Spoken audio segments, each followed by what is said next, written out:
এই যমজ ভাই এক সেকেন্ডের মধ্যে অদলবদল হয়ে যায়। তাদের মা বাবা জানতো তাদের একটাই ছেলে। এই দুজন অনাথ আশ্রম থেকে এসেছিল। এই কাপল একজন বাচ্চাকে গ্রোথ নিতে চেয়েছিল, সেজন্য এই দুজন ছেলে একটা প্ল্যান বানায়। এই কাপল অনেক বাচ্চার সঙ্গে দেখা করে। তারপর যখন তারা চলে যেতে যাচ্ছিল তখন হঠাৎ করে এই মহিলাটার টুপি হাওয়ায় উড়ে যায়। তখন এই ছেলেটা মহিলাটার টুপিটা ধরে নেয়, যেটা দেখে তারা এই ছেলেটাকে দেখে খুবই খুশি হয়ে যায়। তারপর যখন তারা কারে বসে তখন হঠাৎ করে বৃষ্টি শুরু হয়, আর তখন তারা তাদের সামনে ওই ছেলেটাকে দেখে যে একটা ছাতা দিয়ে একটা কুকুরকে বৃষ্টি থেকে বাঁচাচ্ছিল।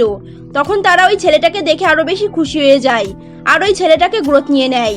কিন্তু তারা জানতো না যে মহিলাটার টুপি ওই দুজন ছেলে ফিশিং রড দিয়ে ওপরে তুলেছিল, যাতে ছেলেটা তাদেরকে ইমপ্রেস করতে পারে। তারপর বাড়ি এসে ছেলেটা একটা বক্স খোলে, যেটার মধ্যে তার যমজ ভাই ছিল। তারপর রাতে ডিনারের সময় ছেলেটা আরো বেশি খাবার চাই।